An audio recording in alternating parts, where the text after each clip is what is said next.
السلام علیکم ورحمۃ اللہ۔ آج کی حدیث مبارک کچھ اس طرح ہے۔ حضرت کثیر بن قیس بیان کرتے ہیں، میں حضرت ابو دردہ رضی اللہ تعالیٰ عنہ کے ساتھ دمشق کی مسجد میں بیٹھا ہوا تھا کہ ایک آدمی ان کے پاس آیا اور اس نے کہا، اے ابو دردہ، میں رسول کریم صلی اللہ علیہ وسلم کے شہر سے ایک حدیث کی خاطر تمہارے پاس آیا ہوں۔ مجھے پتہ چلا ہے کہ آپ اسے رسول کریم صلی اللہ علیہ وسلم سے براہ راست بیان کرتے ہیں۔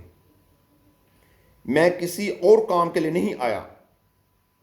انہوں نے بیان کیا، میں نے رسول کریم صلی اللہ علیہ وسلم کو فرماتے ہوئے سنا، جو شخص طلب علم کے لیے سفر کرتا ہے تو اللہ تعالیٰ اسے جنت کی راہ پر گامزن کر دیتا ہے۔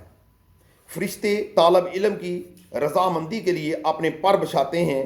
زمین و آسمان کی ہر چیز اور پانی کی گہرائی میں مچھلیاں طالب علم کے لیے مغفرت طلب کرتی ہیں۔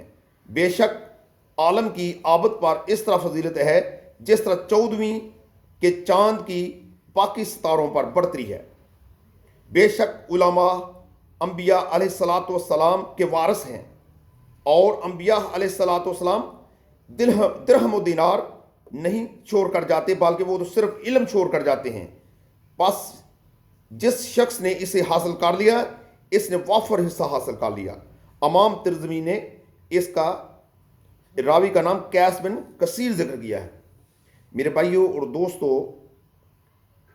دیکھ لیں کہ علم حاصل کرنے کی کتنی فضیلت ہے، کہ اس کے لیے جو دریاؤں کی اور پانی کی مچھلیاں ہیں، پانی کے مخلوقات ہیں، وہ اس کے لیے مغفرت کی دعا کرتے ہیں، اور اللہ کے جو نورانی فرشتے ہیں اب نورانی پر ان کے رستے میں بچھاتے ہیں۔ تو میرے بھائیوں اور دوستوں، ہمیں علم زیادہ سے زیادہ حاصل کرنا چاہیے۔ اللہ سے دعا ہے کہ اللہ تعالیٰ ہمیں عمل کرنے کی توفیق عطا فرمائے۔ السلام علیکم ورحمۃ اللہ۔